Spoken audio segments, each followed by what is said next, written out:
Great Scott! The Great Scott Show. And as they head into the final furlong, all of the other radio stations and radio hosts are left in the wake of a keen turn of speed by the Great Scott Show, the champion. With Scott Prather. Steal the show.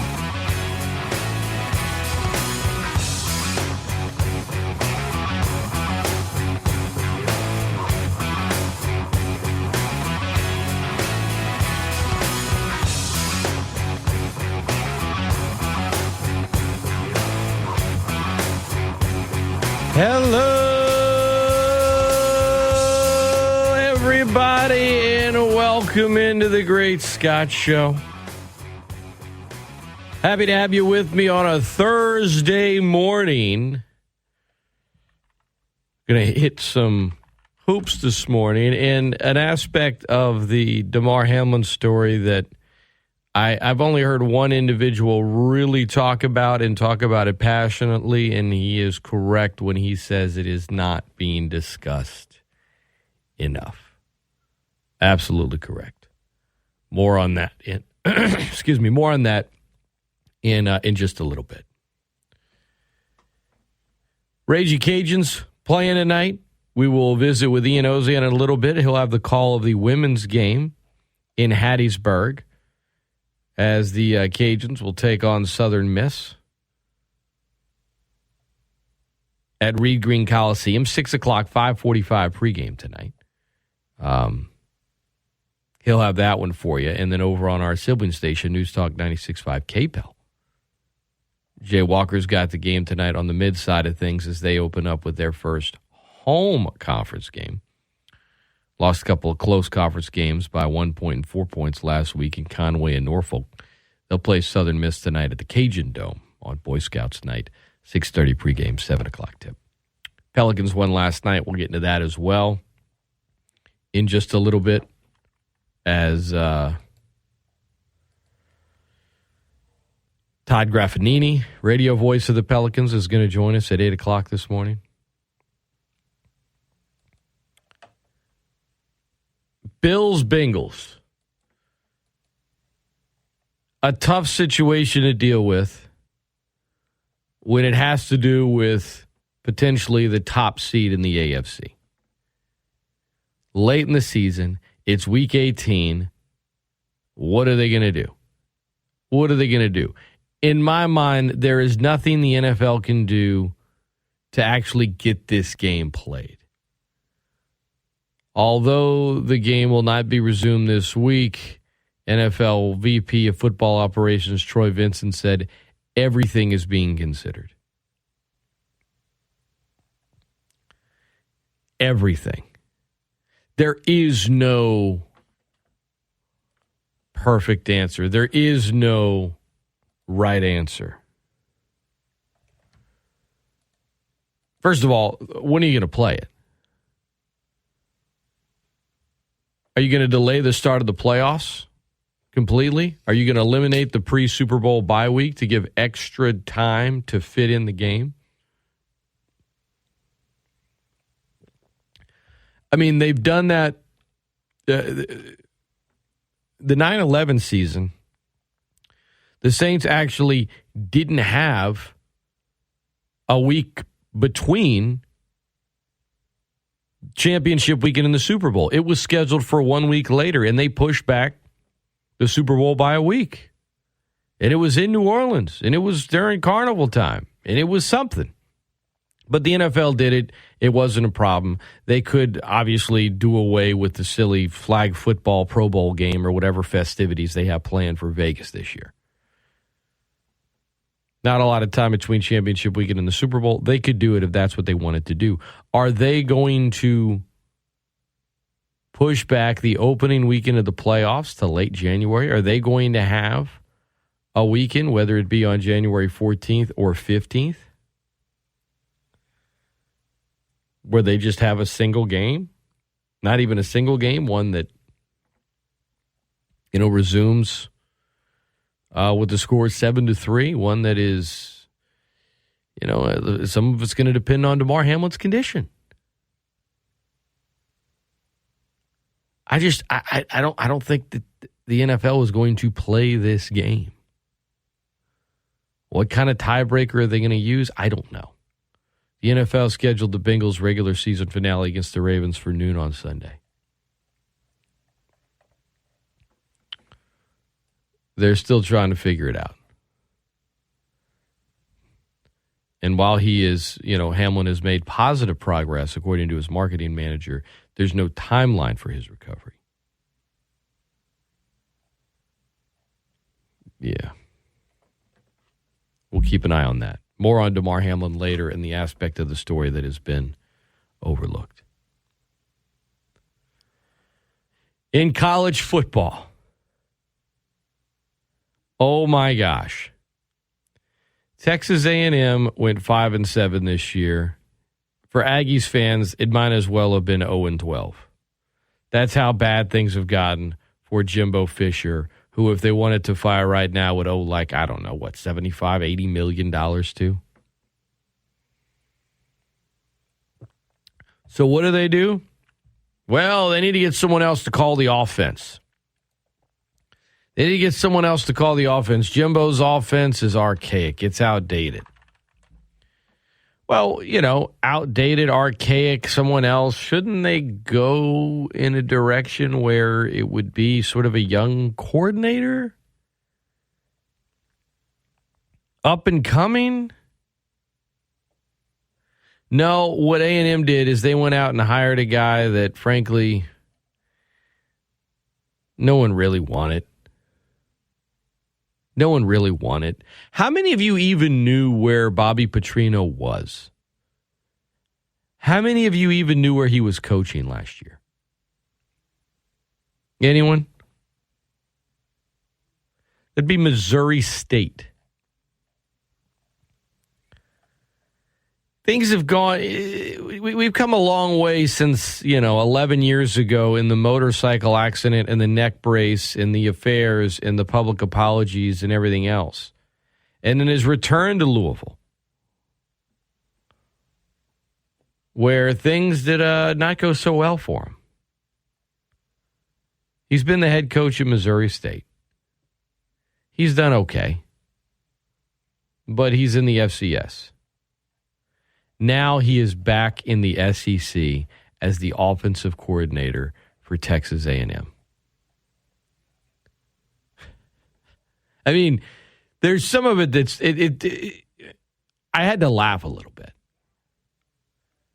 And oh my God, are you telling me that the 61-year-old resigned 13 games and just resigned out of nowhere and left the team? Well, he's done that before in the NFL.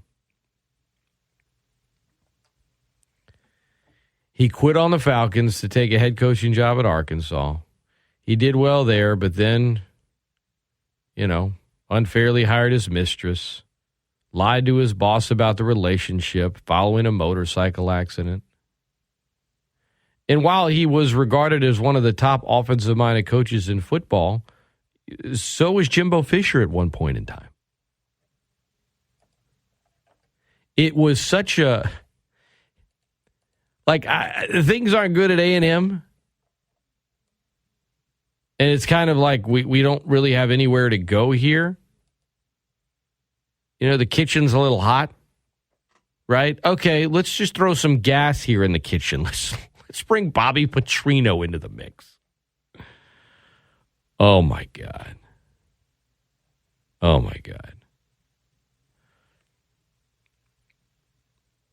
It's the Great Scott Show, 103.3 The GOAT, simulcast on 1420. As I said, Ian Auzenne scheduled to join me here in just a minute. Todd Graffagnini, play-by-play voice of the New Orleans Pelicans on the Pelicans Radio Network, going to join me at 8. Pell showing off their depth last night, putting it on the Rockets. No Zion, no BI for how long? We'll get into a lot with Todd a little bit later in the show.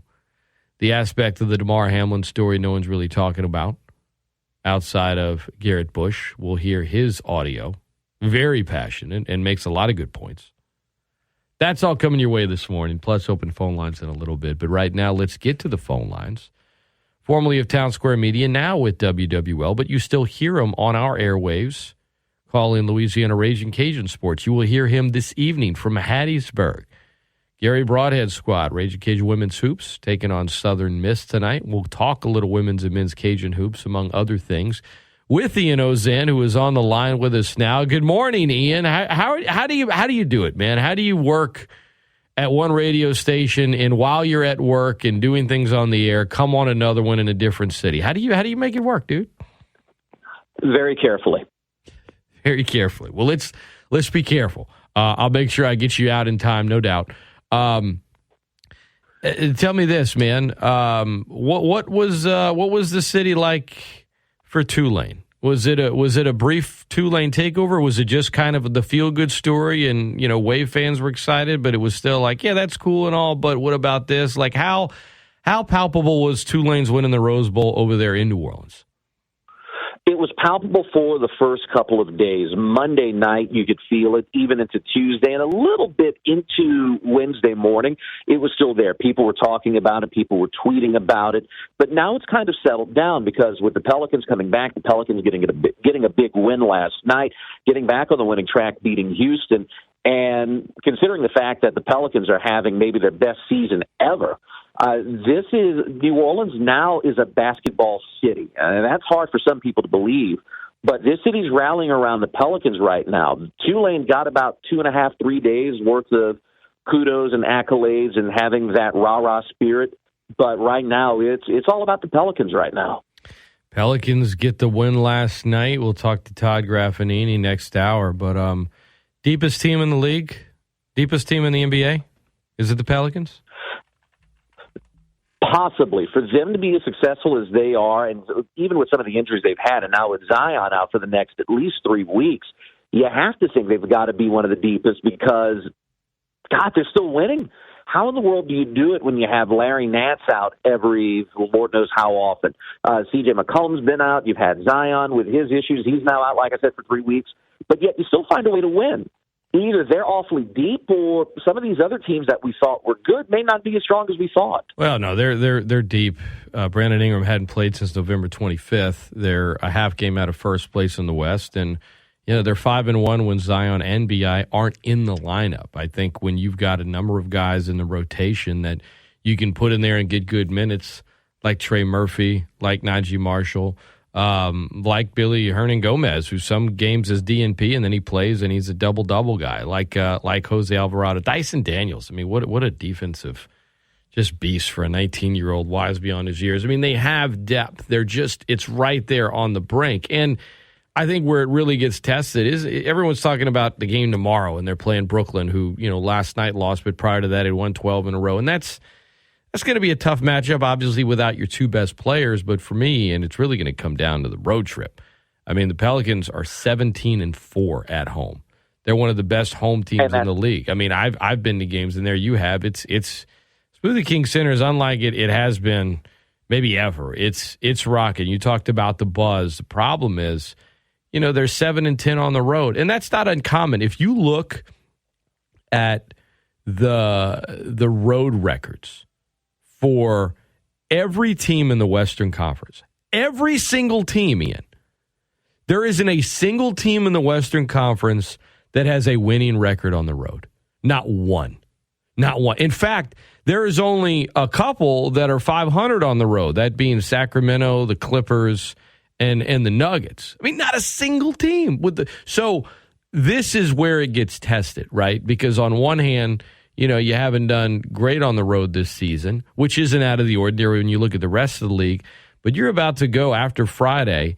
You're going to be on the road. They've got, I think, 6 straight on the road, or 5 straight, and then 8 of 9 on the road, and some really good teams in there. This next stretch, if Brandon Ingram doesn't come back, and Zion will not be back during this stretch between now and the end of January, or at least until the week of January 23rd, this is where, okay, if you can just tread water, if you can win half of those road games, then you're still up there, probably top 3 in the West, and then maybe you get one of those guys back, then you win some home games, then you had an all-star break.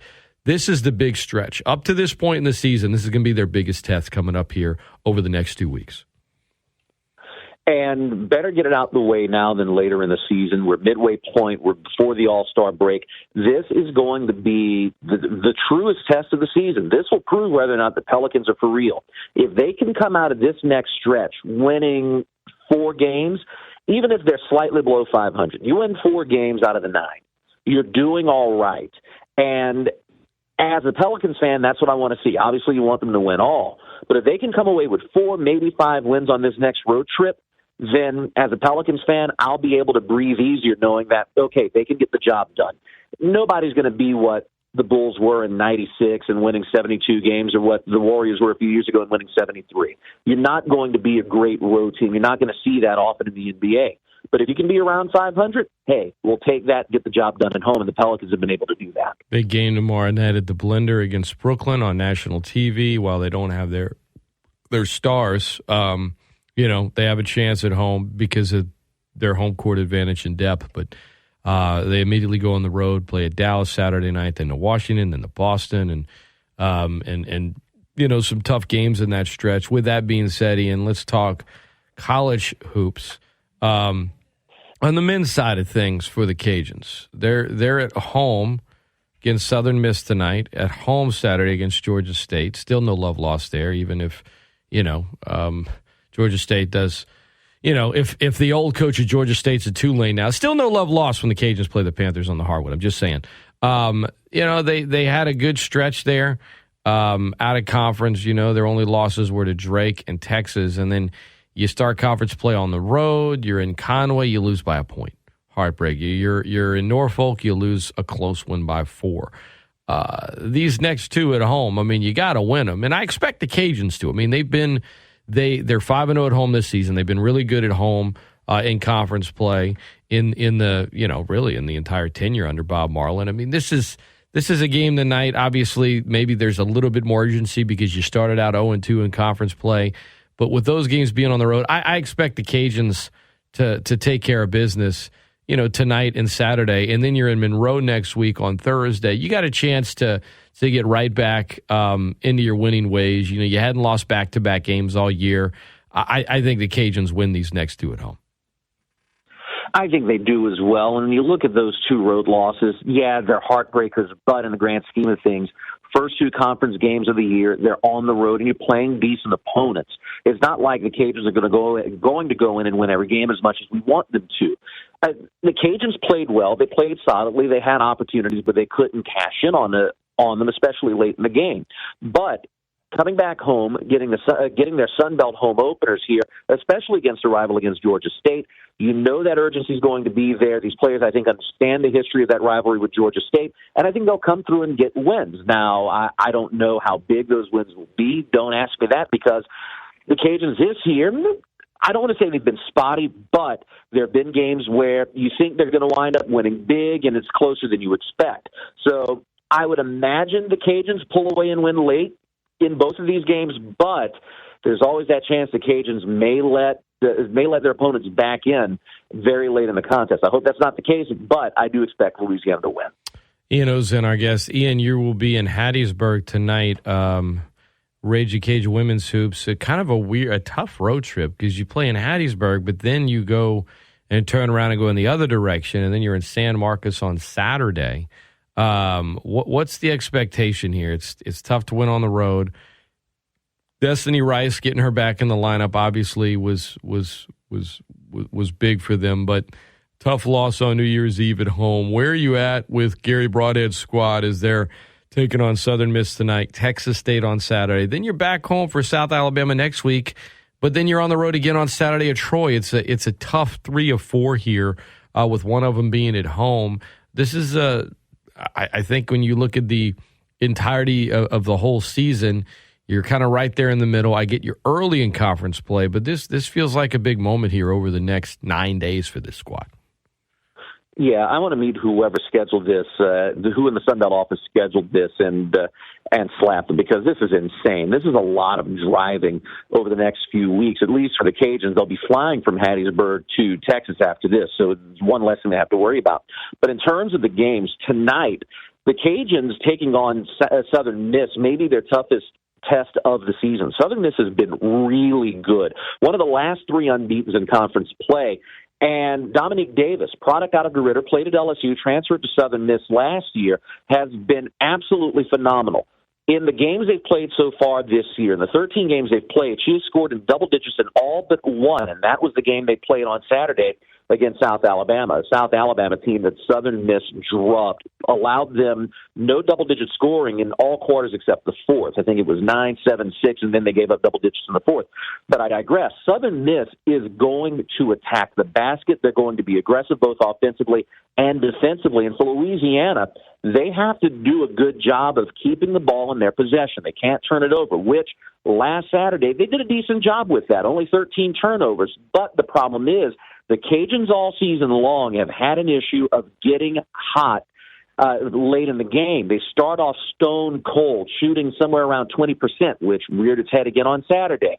The Cajuns are slow to start. They find their rhythm, but by that point, they're so far behind that while they try to catch up and get close, they're never really able to get back into a position where they can take the lead. So that's what the Cajuns have to do tonight against Southern Miss. They have to come out of the gate hot. They have to hit their shots. They have to get second chance points, which is something they failed to do last weekend. In the game on Saturday, the Cajuns, I think, had 15 offensive rebounds, but scored something to the effect of only 6 points off those offensive rebounds. The Cajuns have had opportunities galore this season, but they've not been able to capitalize on them. And for Louisiana, if they want to win, they have to do that. Doesn't matter who's on the court. Doesn't matter who's playing, whether it's Tamara, Destiny Rice, Kyra Wren. All of them have had decent outputs this season. But the fact of the matter is, if you're starting off and shooting 2 for 12, 2 for 13 in the first quarter, you're not going to win. And for Louisiana, they have to find a way to overcome those slow starts and hit their baskets in the first and second quarters. That's the only way they're going to win against Southern Miss and Texas State. Ian Auzenne will have the call tonight, 5:45 pregame, 6 o'clock tip-off. You can hear it right here on 103.3 The GOAT simulcast on 1420. Last question, Ian. We appreciate you coming on this morning from New Orleans. Saints enter Sunday's game, officially eliminated from the playoffs, as is Carolina. There's a couple of those games in the NFL this week. What's the pulse in New Orleans right now for that franchise? The pulse in New Orleans right now is the Saints are still playing on Sunday. Once the Saints lost to Tampa a few weeks ago on Monday Night Football, the pulse here in New Orleans was faint. Quite frankly, it was amazing that the fan base hadn't completely died. I think right now the Saints fan base is looking forward to the draft, looking to see what the Saints can do. They're also looking forward to seeing if Sean Payton is going to wind up taking a job somewhere else in the league. And if that's the case, the Saints, you would imagine, would get at least one first-round draft pick.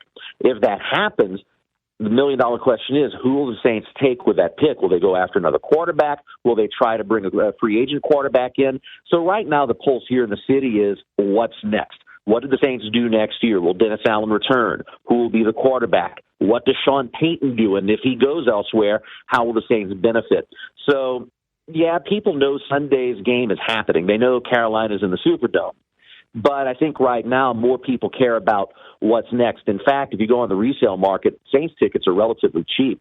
I would venture to say there'll be close to 50,000 people in the Superdome. The last game we went to a couple weeks ago, the Superdome was not filled, not by a long shot. It was obvious in the dome. It wasn't quite as loud, and you could see the empty seats, especially in the upper bowl. So if you haven't caught a Saints game this year and you want to go, check the interwebs. I'm sure you can find a decent seat for cheap. But, again, the pulse here is what's next for the Saints? What are they going to do for next year? And everybody's focused on the Pelicans right now because the Pelicans are winning, and New Orleans loves a winner. Ian has been our guest. Follow him on Twitter at IAUZENNE. Ian, it's always great talking to you, my friend. All the best. I'll let you get back to work over there at WWL. In the meantime, man, we'll hear you on the call tonight. Sounds good. Go give Bernie a hug for me if you don't mind. I will. All right, brother. Talk to you soon. Thank you, bro. That is Ian Auzenne. On at WWL, has a short break, comes on here, running over there. He'll drive to Hattiesburg later today. He's a busy man. Appreciate him coming on. 103.3 The GOAT simulcast on 1420.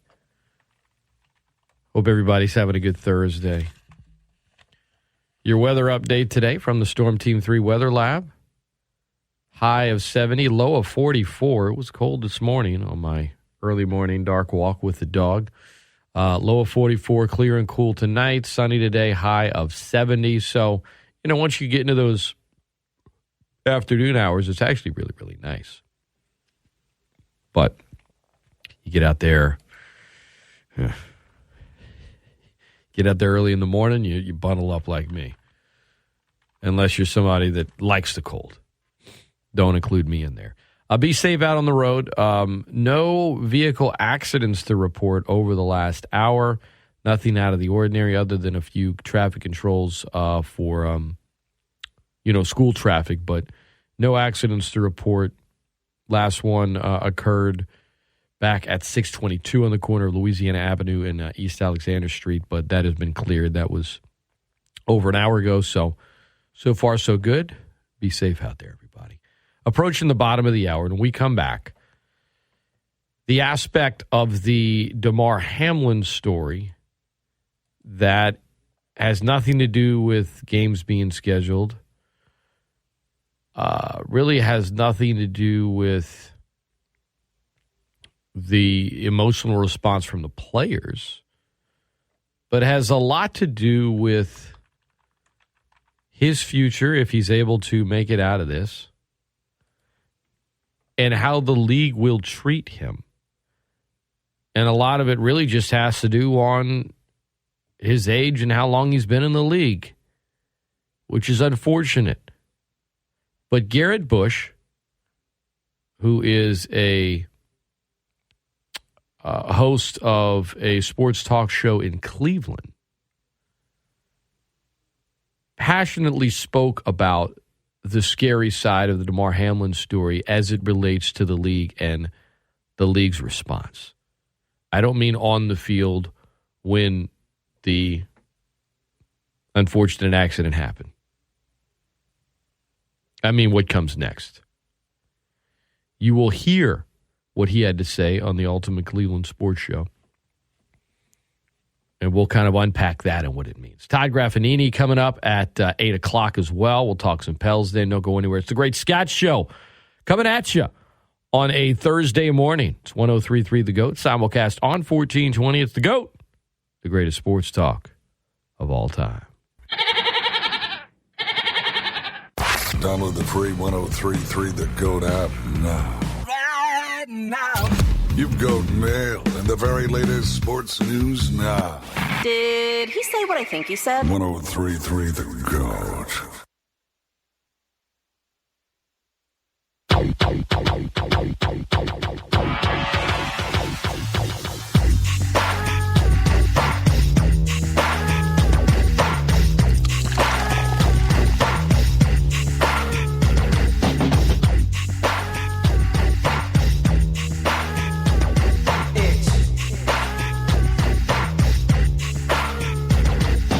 Welcome back into the Great Scott Show, coming at you on a Thursday.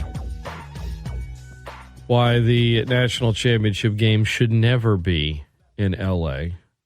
And another example of why I'm even more firm in that belief for something that's unfolded that week. That coming your way in 15 minutes. Todd Graffagnini at 8 o'clock, radio play-by-play man of the Pelicans. We will talk to him coming up in just a little bit.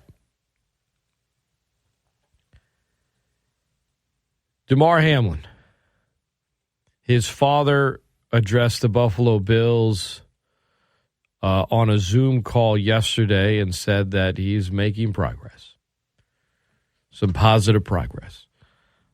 Last update was that he, was still sedated and needs assistance breathing, and obviously, we pray and hope that he makes a recovery, and he's got the nation rooting for him.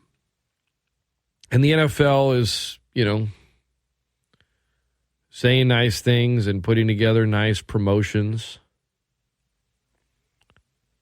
But what would it take for them to actually care. And by NFL, I'm talking about Roger Goodell. I'm talking about who Roger Goodell represents. I'm talking about the owners. Garrett Bush, who is one of several hosts for the Ultimate Cleveland Sports Show, went off yesterday and made a lot of points that, frankly, he's right in that not a lot of folks have really been talking about it. I often discuss the financial structure of the NFL and how 65% of the league is on a league minimum and the vast majority of the league is not on those mega deals that Adam Schefter loves to report on and Ian Rappaport loved to report on. And the big money, that's not the majority of the league.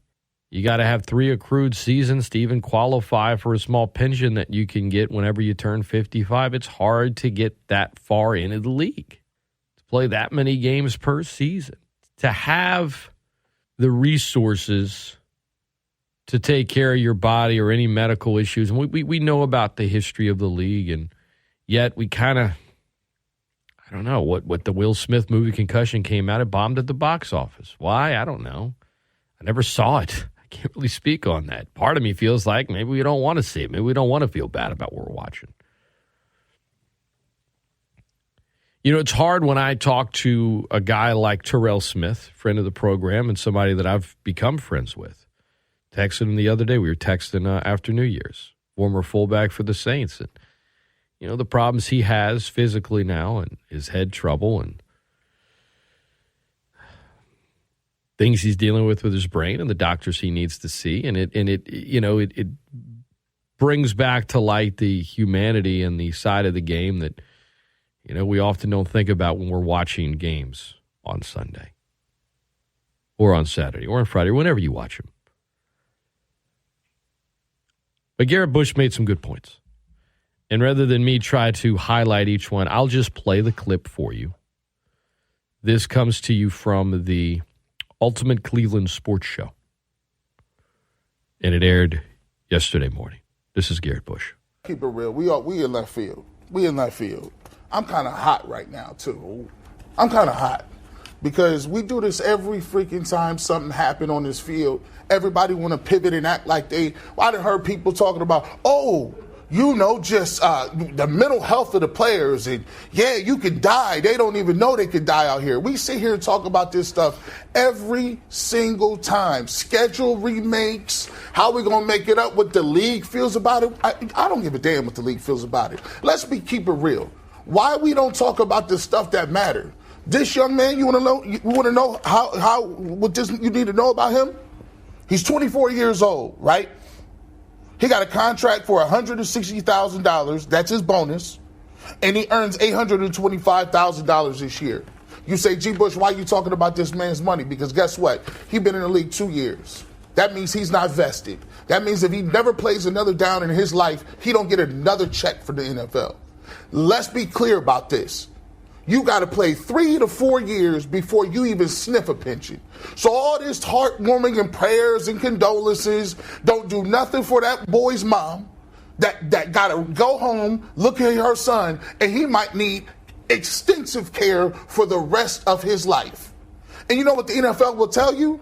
Well, we'll look out for the people like him. No, you won't. No, you won't. Let's talk about the disability policy for the NFL, right? They moved it from $22,000 a month to $4,000 in the last collective bargaining agreement. Did you know that the NFL has a private board that reviews all aspects with their doctors and with their neurologists and their specialists? They can deny benefits even if Social Security deems you to be permanently disabled. The league can come back and then say, the government is they're experts, but let's take it over so we don't pay anything out. Only 15% get approved by Social Security. The league says that number should be lower. Get that. 15% of the people who apply for disability in this country, I know, I was a disability expert. It's very low. I submitted over almost 250,000 applications in 1 year one time. I know. Since the CTE settlement, only 6.5% of the settlement has been paid, according to the admin's website. I looked it up yesterday. And 60% of the claims have a qualifying diagnosis but have not been paid. Let's talk about this. They're also moving the pension. And that pension, he got to make it to 55. He's 24. And they've moved that between $3,000. They moved it down to $3,000 when it was $5,600 a month. And the last stat that you should know about is the Bills owner Terry Pagula owns the Sabres as well as the Buffalo Bills, and his net worth is $6.7 billion. My question to you is, NFL, when do salaries become guaranteed? If you know these young men are going out there and they could die on that football field, I don't give a damn what your thoughts and prayers are. Do the right thing. I just heard Aditi say it 7 times. This is a savage sport. Men are dying every week, and you covered that up during CTE, and now you want to act like you the top of the food chain because you got the CPR people on the field on time? That's the least you should do. You're not gonna pay that man's. You're not gonna pay that man's tuition for his kids. You're not gonna give him no disability money. You don't do nothing. All you do is collect them big checks, and we go play fantasy footballs. And I hear these dudes' thoughts and prayers for a whole damn 2 hours. Y'all don't care about them kids. These young black kids is putting on the line. And you telling them what they put on the line ain't worth it because you know why? Because you don't want to pay for somebody that's broken and battered and can't take care of themselves because it costs you money. So it is all about money. And I ain't heard nobody talking about no contracts. And he's sitting up here cashing these checks. We worship these owners. They do anything they want to. Anything. And as long as the product is good, we salute it. I'm pissed off today because ain't nobody talking about the real stuff. There's people out there, players are saying they just want to wait for us to die. I like the NFL just like the rest of y'all, but I'll be damned if I'm going to sit up there and pat Roger Goodell on the back for running this organization the way he does. They run it like a criminal organization. Sick of it. I'm tired of that, man. I just had to get that off my chest because all this stuff you ain't talked about what this boy gonna go through. This kid could be damaged the rest of his life. And we talking about making up games. I don't care about making up no damn football games. Bernie Kosar is the one that said that. You mentioned the player that said they're waiting for us to die. And I thought about that conversation we had with Bernie on this very set about the league not properly taking care of these gladiators that have churned out billions of dollars for these owners. Yeah. And part of that is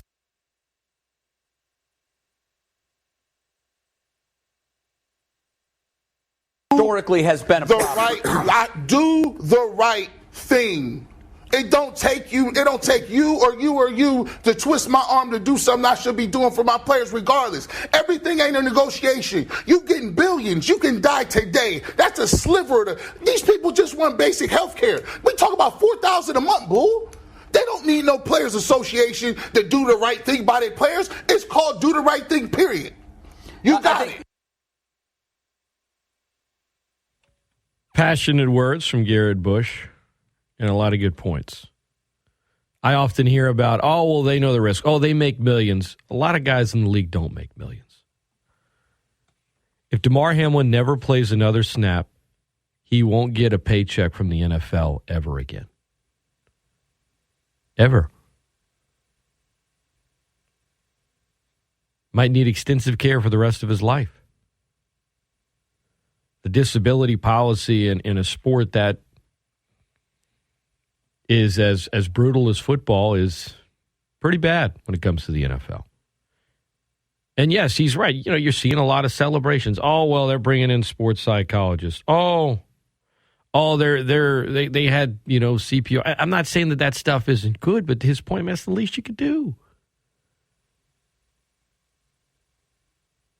A lot of praise for things when the reality is what comes next for that young man and his family is not really being talked about.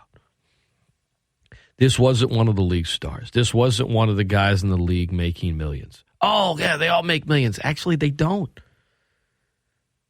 Majority of the league is on the league minimum. 65% of the league. He's in year 2. Rookie 6th-round pick. Rookie deal.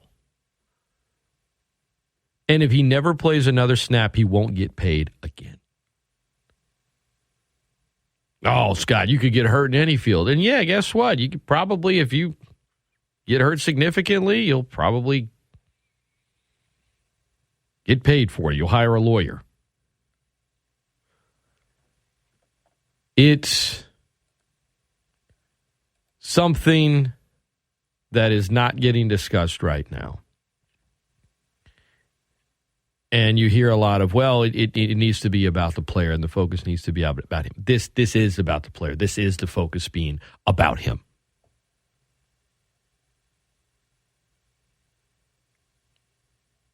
And his family said, we feel the prayers. We need the prayers. And yes, continued prayers. Absolutely. But maybe the prayer should be for the league to actually, do something when all of this dust settles, however long it might be. But history tells you, they're probably not. Talk to somebody that's been out of the league for a long time, that has physical ailments now, and how the league has or has not supported them and what came next and everything else. League's got a long way to go. It's the Great Scott Show, 103.3 The GOAT, simulcast on 1420. Time for one quick phone call. Good morning. Welcome into the show. Hello. Good morning, man. It's ironic that today, this morning, we're listening to this guy say what he was saying, because last night me and my dad were talking about it, and I said, it's crazy. If this would have happened to somebody like Rashid Shaheed or somebody like that, who, is just barely making it in the NFL, young talent who doesn't have a big, massive paycheck or something like that, what would happen? And me and my dad both said, I don't know. And so, of course, I Googled it a little bit, but I couldn't find, a bunch of information. And then, of course, I heard that this morning, and I was like, that blows me away. It kind of makes you... You know why you don't read about it a lot? Because the league's media partners don't really talk about it that much. It's not reported on much. I mean, it's in I'm not suggesting that it's on purpose. I'm not suggesting that, that ESPN or Fox Sports isn't spending time on this on purpose. It's just not how a league is typically covered, but it does need to be talked about more from the NFL. It really does. And that's the thing, man. He if he never plays another snap, he won't get another paycheck from the league. So when it comes to the vested thing and the medical coverage and stuff after so many years, is that based off of their salaries? In other words, if a guy, it's a pension, so it's a percentage of it's a pension, and it depends on how long you play, how much that pension is, and then you can decide, okay, I want it at 55, or you can wait a couple of years and say, okay, I'm gonna wait a few more years, but it's going to be a little bit more if I wait this long. So. But you have to have, I think it's currently 3 accrued seasons, which is 6 games active on a roster, for 3 years. And then the more you do it, a guy like, my friend Thomas Morstead, have a pretty good pension someday. Morton Anderson's pension is probably great because he played in the league forever. Vinatieri's in a couple of years is going to be a lot because he played for 24 years. But those are not, that's just not the majority of guys that are in and out of the league. I'm pretty sure, Elijah McGuire was a 6th-round pick. I don't know that he had 3 seasons where he was active for 6 or more games. He had 2.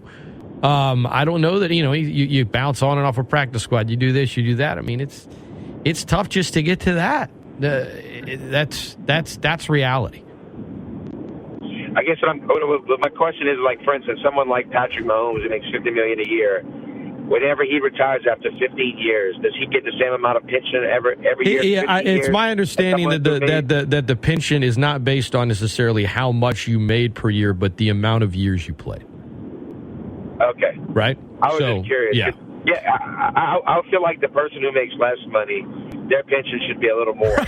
Right. It's my understanding, unless there was a big change in the recent CBA, it is just based on how long you played. Oh, wow. So, it's not based on how much you made, but how long you played. But just to get to the base, you got to have been, 3 accrued seasons. And this guy's, in the second year of a rookie deal. Well, I would like to believe in humanity, and I would like to believe that the Buffalo Bills are going to say that no matter what happens, that they're going to take care of everything. I don't know that to be true or that's going to happen, but I feel and hopefully they would if he needs extensive care. But it's also worth noting if they do, well, this is a huge story that is very much in the public eye, and there will be a lot of pressure to, which isn't a bad thing. But the point is, even if they do, I'm still going to be cynical about it, based on 100%. Based on a lot of players that after they play or different things that happen and how they're treated. So it's just the reality of this. And when I came across it yesterday, I was like, man, he's just speaking truth here. I really think they need to reevaluate that based off the pay scale for sure, though, because if these guys are barely they're making $800K, that's great, but that's not what they're tough, gonna see, man, because it's always just it goes back to, and I say this a lot, when it comes to the players' union and the owners.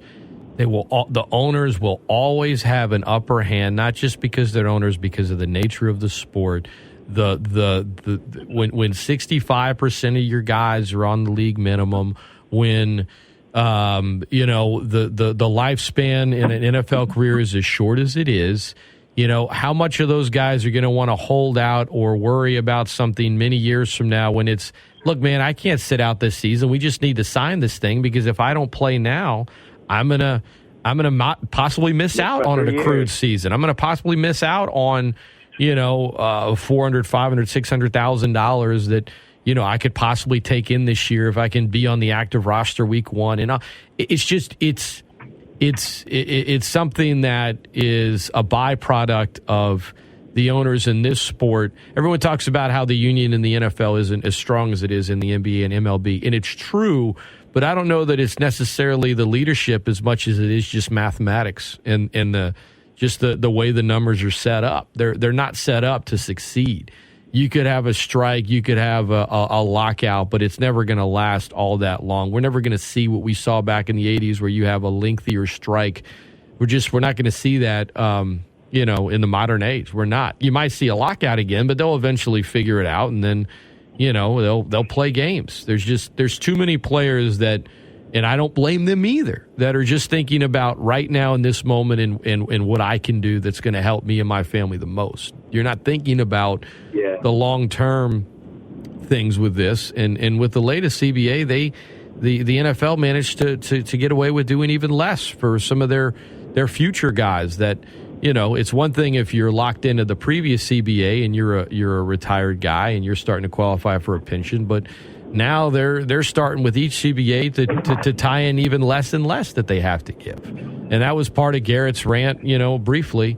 I don't know if you heard that part, but it's the owner. And at the very end, he said, just do the right thing. It's not that hard. But he says not everything has to be a negotiation. But for these NFL owners, everything will always be a negotiation for them to make more money. Always. Yeah. And that was my point. I'd rather them just not have to negotiate about it and be like, look, man, these guys who make less than $2 or $3 million a year or whatever the number threshold needs to be, their pensions need to be considerably higher and easier to get. But I don't know. That's just my feelings, I guess, because I just see what this brought along, and I think about all these guys that I loved watching for the Saints who, were low salary guys who, I don't know what they're doing in life now, but I'm sure life isn't easy for a guy like, the beer man or somebody like that. Whenever he got a good contract, he made some good money, and he is he actually works for the Saints. And look, my friend Terrell Smith, he played a decade in the NFL, and he made good money for a fullback. It's not like he was always on the league minimum, but let me tell you something, man, the health things that he deals with, and I don't want to suggest that like the NFL has no program set up at all, because that wouldn't be true either. I think when you look at certain cases and like Wes Welker made millions. Okay, I'm not going to tell you that Wes Welker was some guy that didn't do well in the NFL, but he shared, I guess, last year that he applied for the NFL to I think it was a knee surgery, and they denied it. They're like, no, you can't prove that this post-career injury had anything to do with your playing career. And of course it did.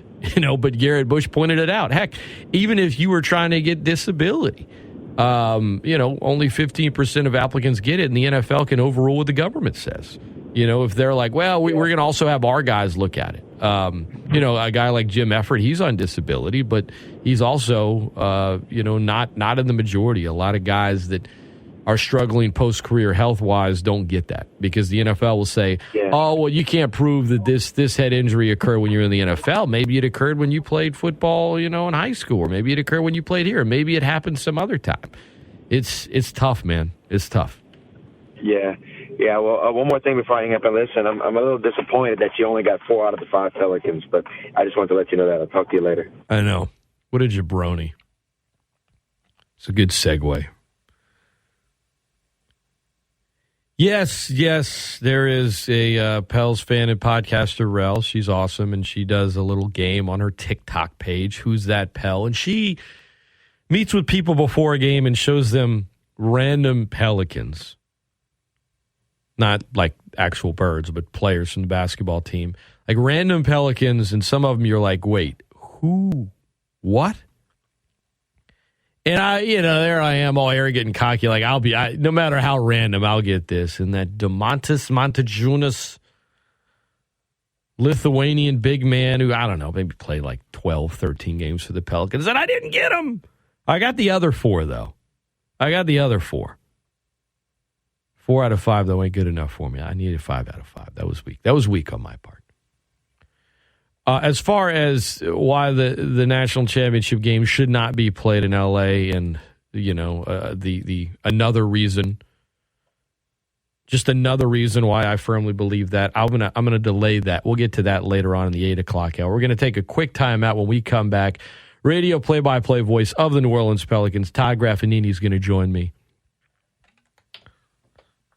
right after this. It's the Great Scott Show, 103.3 The GOAT, simulcast on 1420 The GOAT, the greatest sports talk of all time. Thirsty for intelligent sports talk? Sounds like you need a little Gatorade. 103.3 The GOAT, the greatest sports talk of all time. Great Scott! The Great Scott Show. And as they head into the final furlong, all of the other radio stations and radio hosts are left in the wake of a keen turn of speed by the Great Scott Show, the champion. With Scott Prather. Steal the show.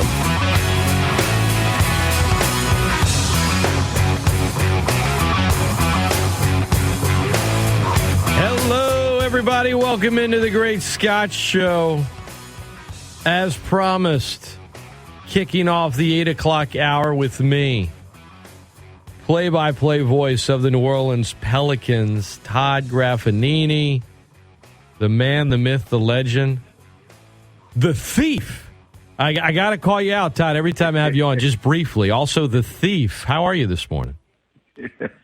I'm great, Scott. Happy New Year, man. Thank you. And for those that don't know the reference, everyone here knows Gus Cagno. He's been coming on with me every Friday for like 15 years.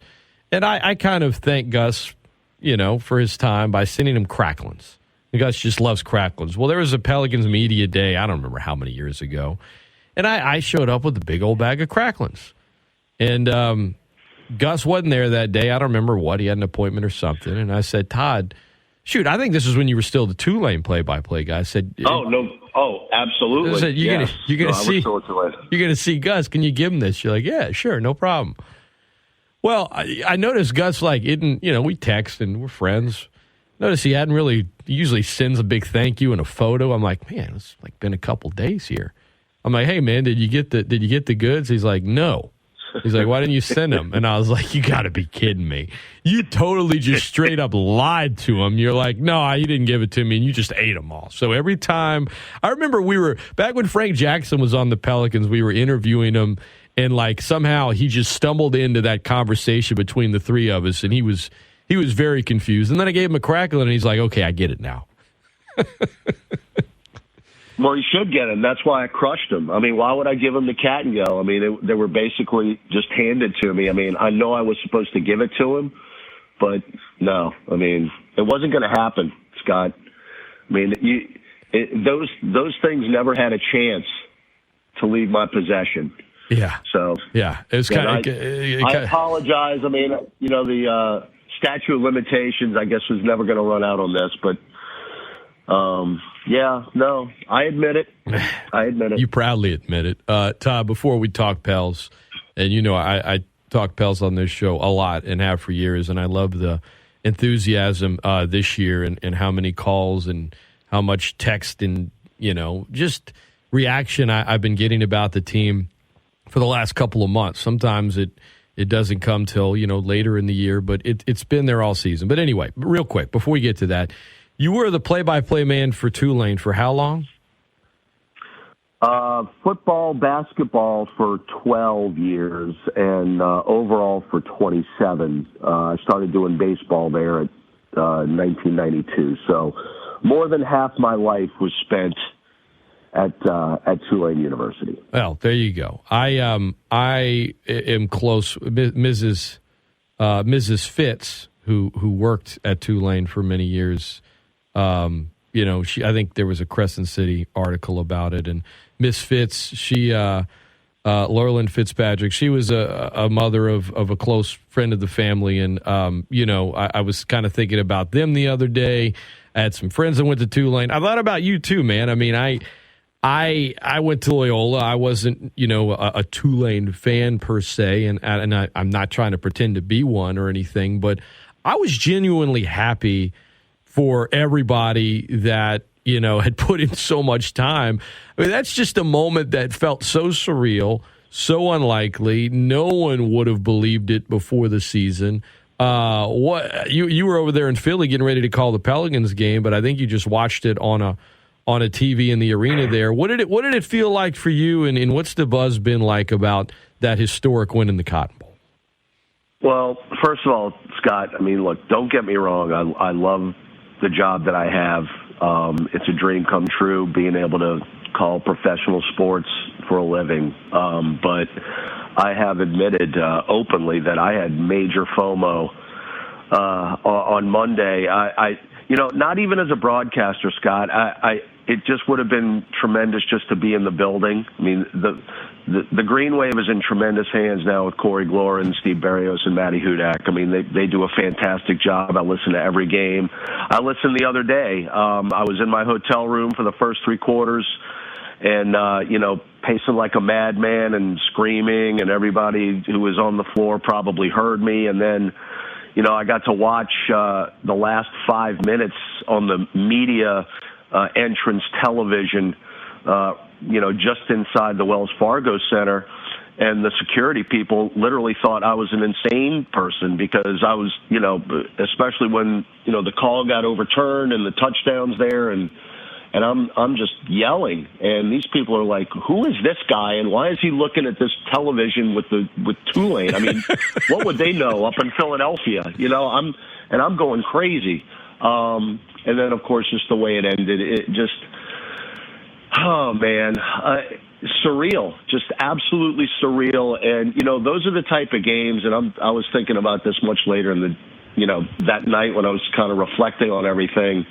Those are the kind of endings that would go against Tulane all the time. And I'm thinking, if I'm one of those USC players, and if look at all the statistics and the fact that they have 600 yards of offense and didn't punt one time, and you've got the Heisman Trophy winner, and look, I've been in that situation on the other end, just being on the plane, going back home, and if you're USC, you got to be going, how in the hell did we just lose that game?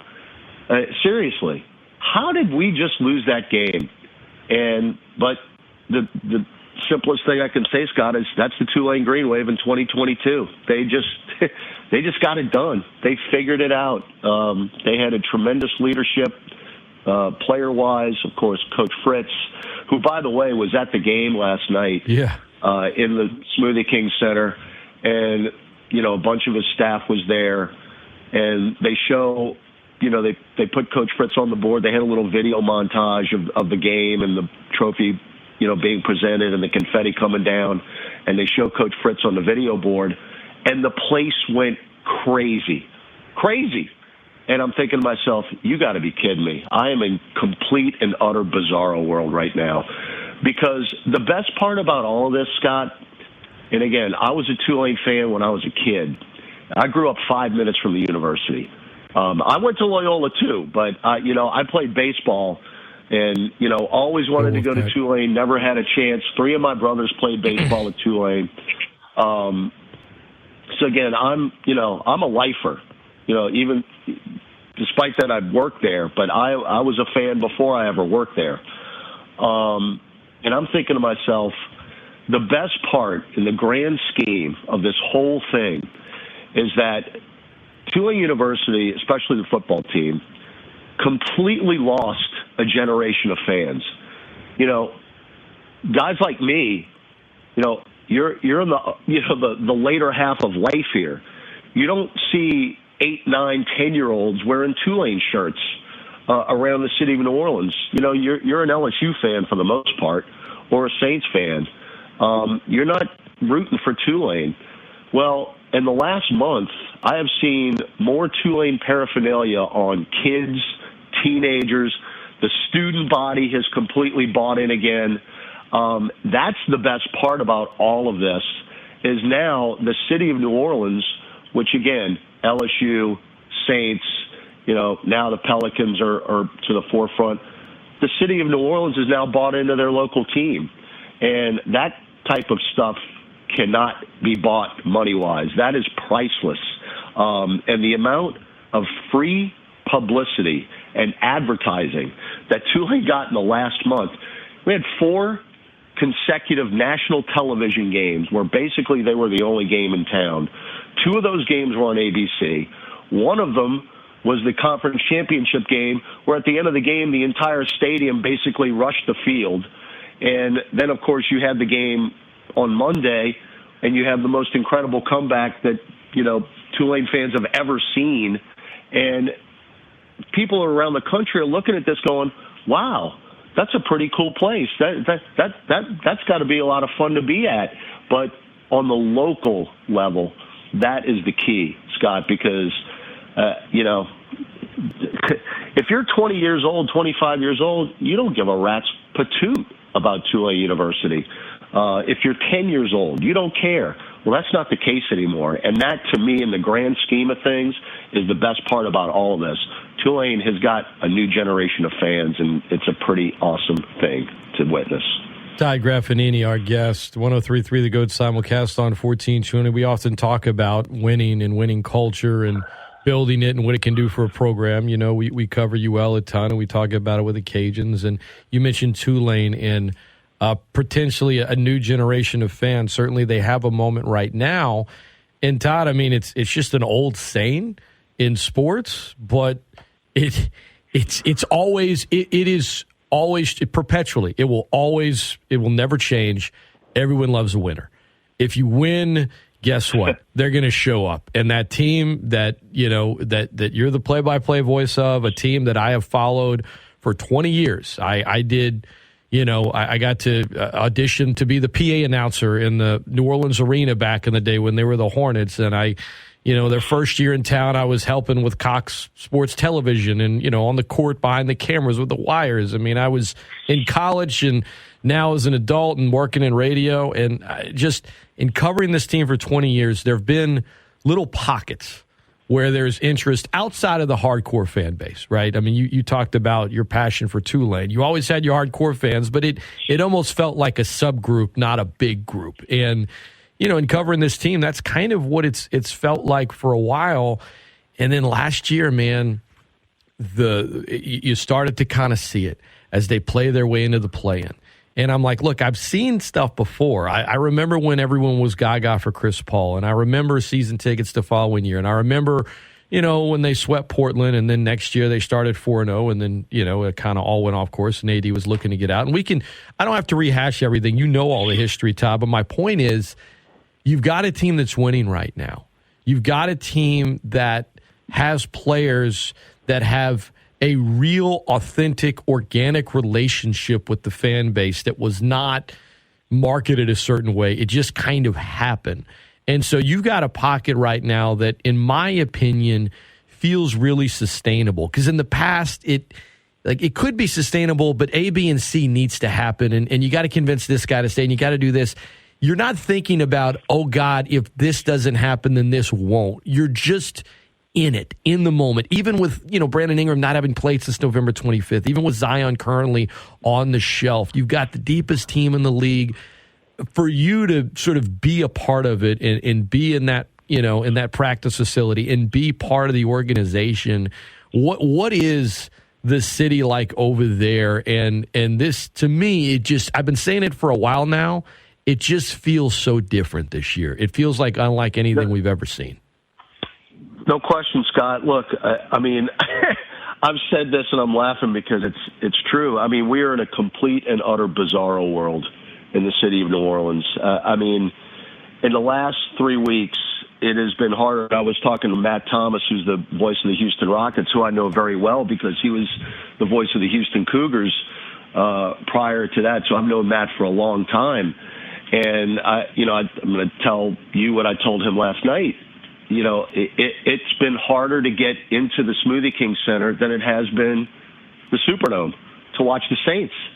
And he's like, you got to be kidding me. I said, no, that's the world we're living in right now. This city has gone completely Pels crazy. I got stopped. I walk 5 miles a day.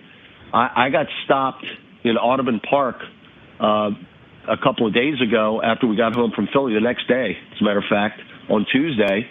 And I'm walking in the park, and some random guy stops me. I mean, I don't know this person. He goes, hey, man, how's Zion? How's he doing? I'm like, who are you? I'm like, seriously? But, I mean, how did he recognize me? I'm on radio, man. I love being on radio because nobody can recognize me, Scott. It's a beautiful thing. But this guy knew who I was. And he's like, how's Zion's hamstring? I'm like, I hope he's okay. But that in essence is it. I mean, people are talking Pelicans here. We just had our 10th sellout last night, Scott. Again, midweek against a team that is last in the Western Conference in the Houston Rockets with no Zion, no B.I., no Larry Nance. Frontline guys sell out. A couple of Mondays ago, we played the Pacers the day after Christmas. Nobody was in the lineup. McCollum wasn't there, and wound up selling that game out. That's when it really, really hit me that this is really, really cool to be a part of. Every night in that arena has become like a playoff game. That's the type of atmosphere that we have, and last night's win made the home record 17-4, which is the best start to a home schedule in the history of the franchise. We really have never had a home court advantage like this. Going back really about the 2010 season was the last time they started out this well at home. But the games weren't sold out like they were. Or like they have been, going back to the end of last year and the carryover now to this year. It's an event. Every single night in that arena, people want to be a part of it. And usually, as you talked about, and I know Gus has talked about this on the show, it is a truly organic love affair that was not marketed. I mean, you got to understand, Scott, and I know you do because you follow the team. Last year, the Pelicans never even sniffed 500. We ended the season 36-46. Mm-hmm. People don't realize that. We were able to make a run late and just kind of get into the play-in. I mean, we were the 9-10 game. It wasn't like, we were 7-8 or even close to 6. Nowhere near that. But we won enough to get into that play-in situation against the Spurs and, of course, won that home game where that's when you started to see, like, the true – playoff type of atmosphere. But I've said this many, many times. That game against the Clippers in L.A., the play-in game, to me, is the biggest win in the history of this franchise because to win that game and to have the entire city watching, staying up late, while that game's in L.A. and everybody's back here, watch parties, the bars were packed. I've seen the videos. And to win that game and to get into the playoffs and to take on the Phoenix Suns and get 3 home games and play the Suns as tough as anybody could play them. You bowed out. But for those young guys to get the playoff experience that they got was invaluable. And it really, you had Jonas and CJ and Larry Nance. Those guys had been in the playoffs before, but nobody else in the roster had been there.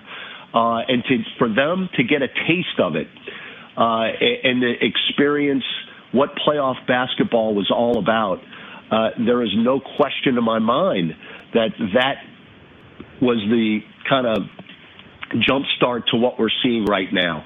Because, you get into the offseason, you're like, man, that was a lot of fun. We need to do that again. And everybody got to work in the offseason, and here we are now. And it's just been remarkable considering the amount of injuries that we've had and the fact that your, star players, quote-unquote star players, have only played 8 games together. It's crazy. It's crazy. But, yeah, it's a truly remarkable thing that we have witnessed here in New Orleans. And, look, it's January. We got a long way to go before the season's, going to come to a close. And there's a lot of games to play. But I tell you what, you're an opponent walking into the Smoothie King Center, you're going to have a battle on your hands no matter who's in the lineup, because the team is feeding off the crowd and the crowd is feeding off the team. It's a beautiful thing to witness. Todd Graffagnini, our guest, Great Scott Show, 103.3 The GOAT simulcast on 1420. You mentioned the win over the Clippers being the biggest win in franchise history because of what it, not just getting into the playoffs and the experience that, the roster got being in a series, but the carryover for the fans as well. You talk about the environment. I got my 2 brother-in-laws, 2 nephews, and my son. We got them tickets for Christmas to a Pelicans game. We drove over for the game against the Timberwolves, and let me tell you something. Them seeing Zion take over, being a part of that environment in the upper bowl, I mean, guess what? My oldest nephew on my side of the family, he's about to turn 13.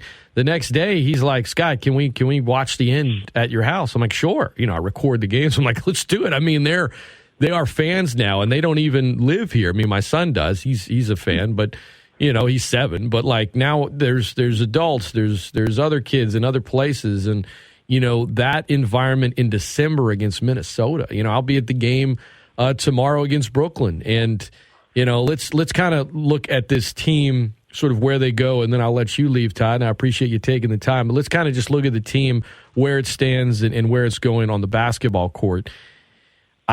This game tomorrow night obviously is going to be tough without Zion and B.I. It's the road trip that I'm thinking about. Because the crazy thing is there isn't a single team in the Western Conference, not a single team that has a winning record on the road right now as we speak. Not one. In the East, there's a few. One of them's Brooklyn, who's got the best road record in the league, by the way, and they're the team coming in. But for the Pelicans, you're 7-10 on the road, and you're about to embark on a long road trip, and I want to say 8 of 9 on the road, and you're not going to have Zion. Don't know if you're going to have B.I. for this road trip. I mean, I do think the Pelicans are the deepest team in the league, but role players usually play a little better at home than on the road. I mean, this feels like, in the grand scheme of a long schedule, Todd, and how kind of jam-packed, the top 5-6 teams are in the West, this upcoming, these next 2 weeks, it's going to make a gigantic difference whenever we get to April and we're like, okay, are the Pels hosted in the first round or are they traveling? I think these next 2 weeks are going to go a long way into determining that. I agree 100%. Very, very perceptive. Look, it's going to be very difficult. I mean, look, we talk about the schedule makers all the time. I mean, you got a back-to-back with Brooklyn tomorrow night, and then we go to Dallas to take on Luka and the Mavericks. And the Mavericks have won 7 games in a row. So, I mean, those are the next 2 games. But that game in Dallas, obviously, starting the trip. I mean, we're going to be gone for 10 days. And, after the Dallas game, we go to Washington, where, I joke with Jim Eichenhofer, who does a great job writing for Pelicans.com. Washington is a house of horrors for the Pelicans organization. Mm-hmm. We have not won there since 2010. We've lost 12 games in a row up there. So that's going to be a difficult place to play. Then you go to Boston. I don't have to tell you about the Celtics. And then you go to Detroit and Cleveland. Now, Cleveland, obviously, they've got a host of players, and, of course, led by Donovan Mitchell, just scored 71 the other night. But Detroit's not going to be easy either. They just beat Golden State in San Francisco last night. The Detroit Pistons did. So, look, it's going to be tough. It really is. And it's just you just gotta figure out a way to get some wins on the road. It has been difficult away from home, but like you said, it's been like that around the league, and that's why these home games are critical. No matter who you're playing, you've got to take care of your business at home because it is so difficult to win on the road. We're going to see. You're going to have to play like you did last night, and like you said, it's difficult because those role players, not quite the same type of production that you see on the road than you do at home, but the kind of effort that you had last night, and I know it got a little crazy at the end of the game when a 31-point lead got down to 7 very quietly. But, you had 6 in double figures last night, and Herb Jones had 9 points. You have to make up the scoring that you lose with Zion Williamson and Brandon Ingram. I mean, that's 50 points that you're not getting every night. And the way Zion was playing, he was averaging 30 in the last, 2.5 weeks. So you've got to make up the scoring output with everyone. Everyone has to get involved. And you saw that last night, at least for the first 2.5 quarters you saw it. But when McCollum left the game and when Valanciunas left the game because we had such a big lead, the scoring just went away. We had a time frame, Scott, that we had 12 minutes of basketball, which is obviously one quarter in the NBA, where the Pelicans scored 6 points last night. 6 points in 12 minutes. That can't happen, obviously. Now, you got away with it because you were playing the Houston Rockets, who's the worst team in the league, but that ain't going to fly against the Brooklyn Nets, and it's certainly not going to fly against any team that we're going to play on the road in the next 2 weeks. So, it's just tough, man, because, when those two guys are not playing and we haven't seen them, together since November 25th, and I'm talking about Zion Williamson and Brandon Ingram, when those two guys aren't on the floor, you've got to find a way to get the ball in the hoop. Now, McCollum has picked up the slack. CJ struggled for a while because he was, coming back from illness, but he has found, and he really started the game last night quickly, and that was big. But that's one guy. When he leaves the floor, how are you going to make up that scoring? And, the thing that makes the Pelicans so difficult when everybody is healthy is that Willie Green can substitute, 2 guys in, 1 guy out, and you're always going to have a scorer on the floor, a pure scorer. And that's not going to be the case now for as long as at least Zion's out. Hopefully B.I. is really getting close. He's on the court. He's just not quite ready to start practicing yet. But, it's going to be tough, man. It's going to be tough. But those role guys, the Alvarados and the Hayes and the Daniels and the Hernan Gomez's and Devontae Graham, those guys have really got to pick up their scoring if you're going to, keep this thing above water in the next couple of weeks and really before you get Brandon Ingram back, because we're going to, it's going to be 3 weeks minimum before Zion comes back. So you're going to have to make it up somehow, some way. Todd Graffagnini has been our guest. Todd, little Hornet/Pels history for you. You mentioned the last time they actually won in Washington. It was January 1st, 2011, and the reason I remembered the game is I don't remember every game ever, but it was a game where Trevor Ariza had the dunk of his career. They were wearing the yellow NOLA, whatever the equivalent of City Edition was back then. They were in those yellow NOLA ones, and I think he had he scored 22 that night. He led all score. It was probably his best game in a Hornets uniform, and it was like, wow, they rarely win there. Anyway, he and Marco Bellinelli were in the starting lineup that night. Aaron Gray, got some runs. So it's been a long time. Willie Green, by the way, played in that game for the Hornets. So it's been a while since they've won in Washington. There you have it. It's a tough one. If you just want to throw out a couple of little zingers on the radio broadcast in D.C. there, Todd, man, look, I appreciate you taking the time. I know, you're up late with these games and with, the life of a play-by-play guy, but safe travels next week, man. And I'm glad you and your Tulane brothers and sisters got to enjoy that one last week, and we'll be listening to you on the airwaves. You can catch Pelicans basketball on the radio here in Lafayette and the Acadiana area on Talk Radio 960 as Todd Graffagnini is on the call there. Hopefully the Shazier can be well and get back soon. But in the meantime, man, all the best. Appreciate the time, and maybe I'll send you some cracklings, but if I do, just don't tell Gus.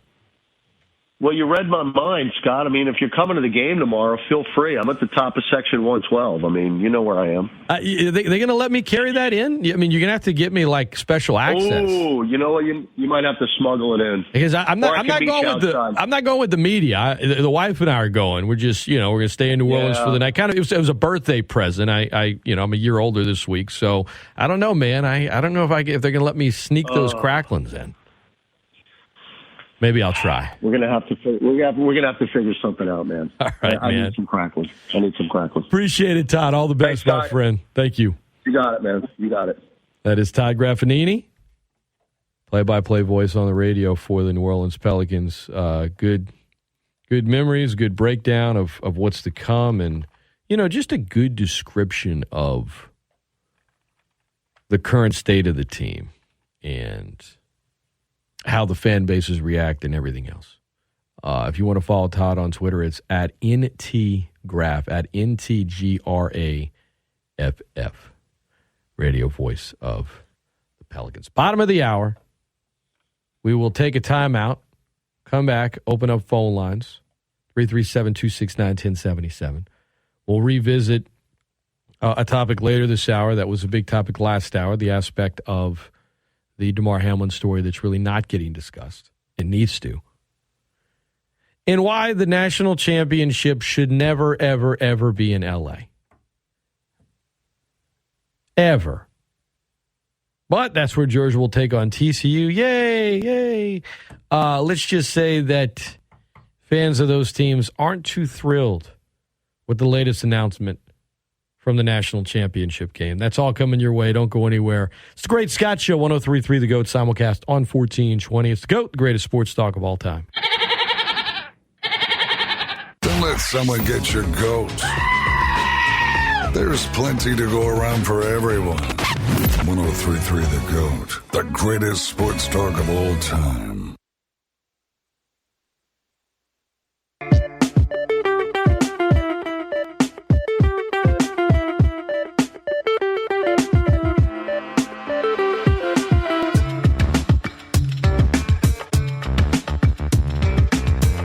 Welcome back into the Great Scott Show. 15 Pro Football Hall of Fame finalists for the class of 2023 were announced yesterday. They trimmed it down again. It starts with 130.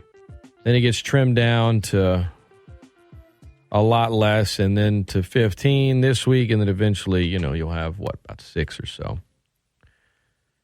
Jari Evans is not on the list. Now, I do think he is, of the former Saints, outside of Drew Brees, one that has a Hall of Fame resume that belongs there.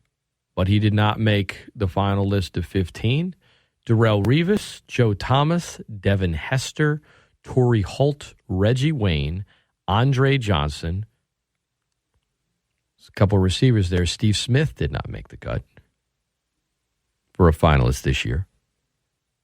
Dwight Freeney, Jared Allen, Patrick Willis, DeMarcus Ware, Zach Thomas, Darren Woodson. Still on it? Rondé Barber, Albert Lewis, and Willie Anderson. Those are your finalists.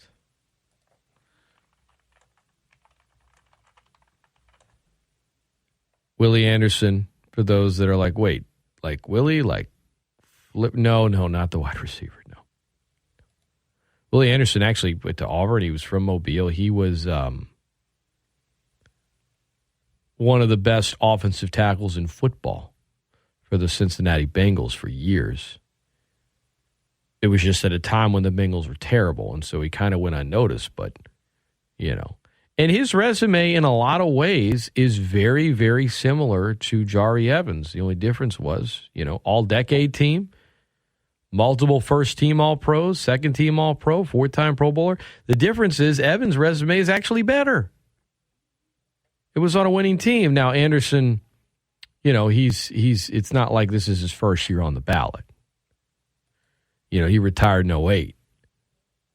It's been a while. Been a while for him. But, no, he was great, man. He was great.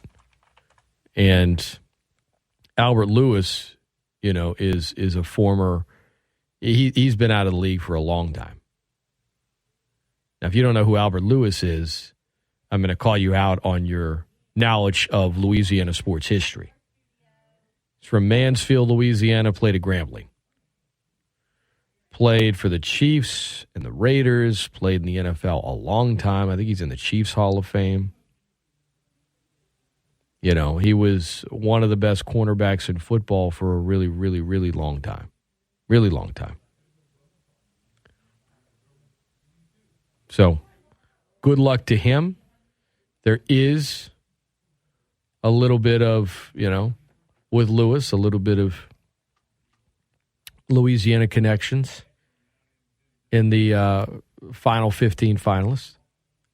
We'll see who ultimately makes the cut and goes into the Hall. You know, I've always felt like the way the Pro Football Hall of Fame does the Hall of Fame is a little...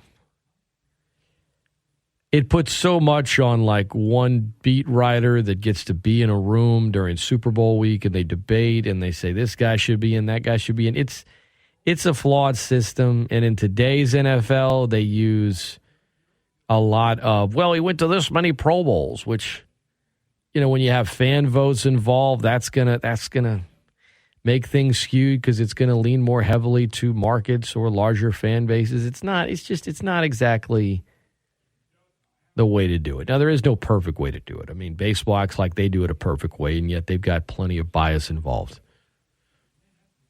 Plenty of bias involved when it comes to who they're going to put in the Hall of Fame and who they're not. Or, well, he needs to wait, or he needs to do this, or he shouldn't deserve that, or he was mean to me, he was rude to me. Okay. And certainly you see that in the NFL as well. You know, the Naismith Basketball Hall of Fame, because it includes men and women and coaches and college and pro and so many, it's almost looked at as not, how do I put this? For some reason, the perception or the way it is viewed or the way it is treated is that is not quite as sacred as Cooperstown or Canton. And I think that's stupid. But that's kind of how it is. And their criteria is a little different, right? It's not just about what you did as a player, what you did as a coach. It also has to do with your impact on the game. And I remember, you know, Yao Ming years ago got in and someone's like, this is the disgrace. I'm like, first of all, do you know anything about the Naismith Basketball Hall of Fame? Anything? Like, how many, do you know who's even in this class this year? Can you tell me if this guy's on? And they didn't. And I didn't even blame them, but they were all caught up in, well, he wasn't that as a player. I'm like, that's not why he's going in, even though he's a good player. It was his impact, which was on a global scale pretty huge for the game of basketball.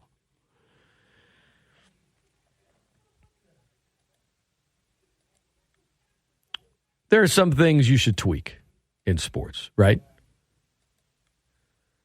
And in college football, one thing that should be tweaked, you need to stop having don't have a national championship game in Los Angeles. Just don't do it. There is nothing like, I had family that lived in L.A., and I like L.A. I have friends there. My sister lived there for over 2 decades. I like L.A. L.A.'s a terrible sports town.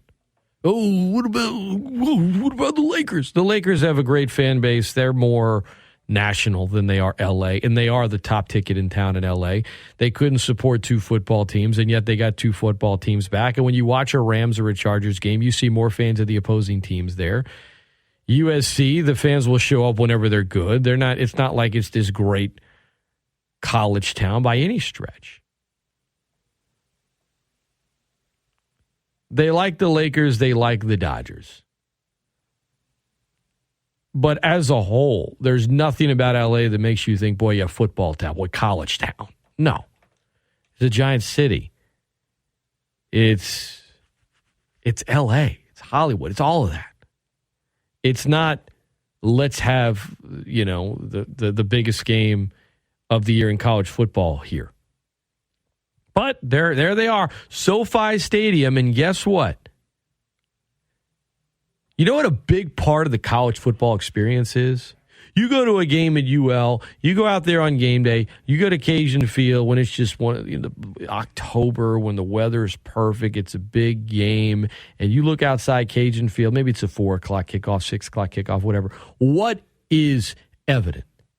I mean, you can just smell the food. It is delicious. I mean, the tailgating is pristine. You go to Tiger Stadium on game day. What do you see everywhere? You see tailgating. You go to Athens. What do you see on game day? You see Bulldogs fans tailgating. Maybe I don't know how they do it in East Rutherford. I don't know what the tailgating scene is at Rutgers, but I can tell you this. Guess what? They tailgate. May not be like it is down here. Maybe a little colder. Maybe there's not as many fans, but they're tailgating there. I mean, I've seen the photos, seen the videos. My point is, even if it's not as big as it is in the South, tailgating is such a huge part of the entire the college football experience. And I know they have good tailgating here in the spring for Raging Cajun baseball. I know they do. But that's the exception more than the norm when you look across college baseball. Maybe outside of the new Alex Box, maybe they have some tailgating. It's very different than during football. My point is, you don't really have tailgating outside arenas for college basketball. College football is where tailgating is part of the experience. And you have a game in L.A., and guess what? They forbid fans from tailgating. No tailgating allowed.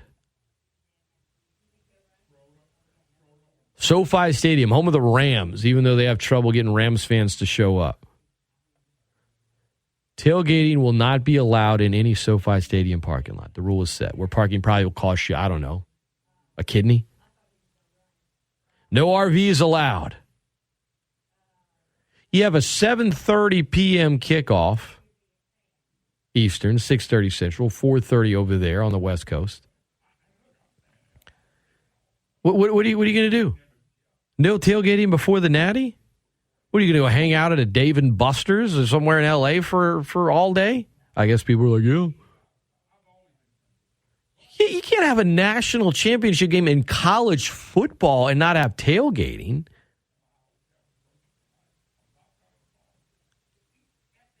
What?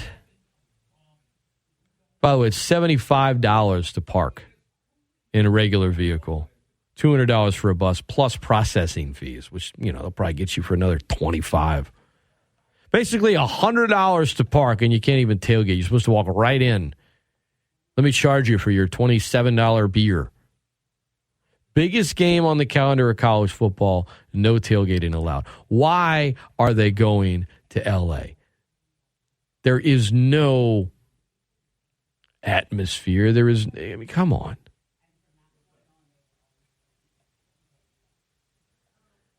$100 to park, but you better get out of your car and walk right in and spend more money in there. What an absurd policy for a national championship game. But, of course, you're not surprised. TCU and Georgia will play Monday night. You can hear that game after the duration of the Coach's Show. Louisiana Basketball Live Monday night right here on 103.3 The GOAT, simulcast on 1420. We'll take a quick timeout, come back. The aspect of the Damar Hamlin story. If you missed the 7 o'clock hour, we'll have the Great Scott Show up for you via the podcast. Great Scott Show podcast. Please subscribe, where you can hear the entire show if you missed any part of it. For the most part, commercial free, on your own time, on demand. It's a great way to keep up with the show. We're not going to be able to revisit everything that we unpacked in the 7 o'clock hour, but certainly aspects of it. And what the NFL really needs to be called out for. That coming your way next, right here on the Great Scott Show, 103.3 The GOAT, simulcast on 1420. I'm Scott Prather. Don't go anywhere. 103.3 The GOAT. I don't care how fast you are or how big you are. Somebody's going to be faster and somebody's going to be bigger. The greatest sports talk of all time. Buckle up, boys. Time to go to work. 103.3 The GOAT. Welcome back into the Great Scott Show. A couple minutes left here. Tomorrow on the show, Gus Kattengell will be on. Dan McDonald will be on to talk Cajun hoops as UL takes on Southern Miss tonight at the Cajun Dome.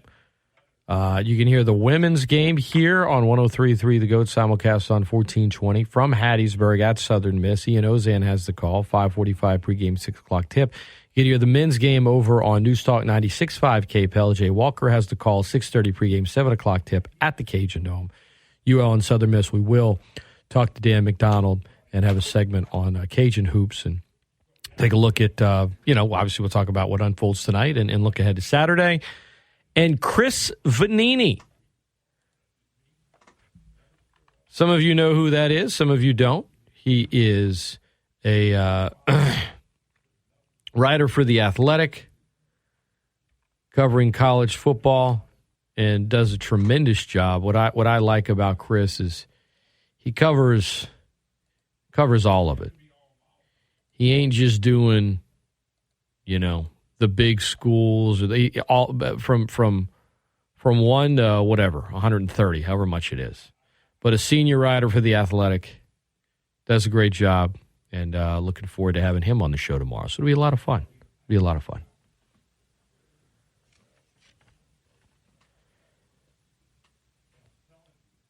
Damar Hamlin. The part of this story that's not getting discussed outside of Garrett Bush on the Ultimate Cleveland Morning Sports Show or whatever it's called, and we played it last hour, is that if he never plays another snap, he won't get paid by the NFL again. He's not vetted. He's in the second year of a rookie deal. He's a 6th-round pick. If he makes it out of this, God willing,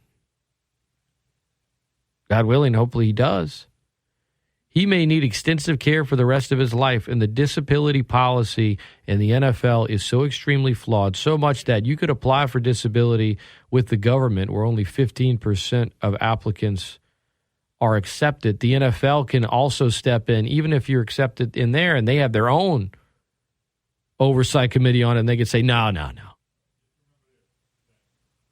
So while they're applauding themselves and patting themselves on the back for providing some psychologists, some owners have done that, which is a good thing, or having the defibrillator and CPR, all of that is good, and it saved his life. Let's remember what comes next for this young man and how the NFL can do the right thing, but history tells you, That's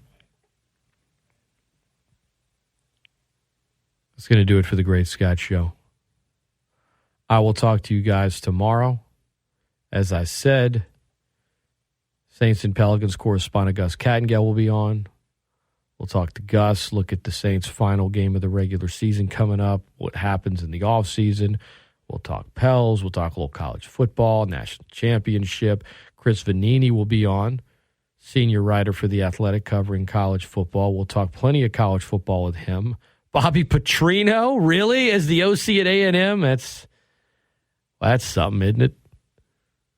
Dan McDonald will be on. We'll talk Cajun hoops tomorrow. UL taking on Southern Miss tonight at the Cajun Dome. It's all coming your way. In the meantime, have a great rest of your Thursday. Be safe, be well. If you missed any of the show today, you can hear it via the Great Scott Show podcast, wherever you get your podcast, iTunes, Spotify, Google Play. Put in Great Scott Show. Any nice ratings are appreciated. The Dan Patrick Show is next. This is 103.3 The GOAT, simulcast on 1420. It's The GOAT, the greatest sports talk of all time.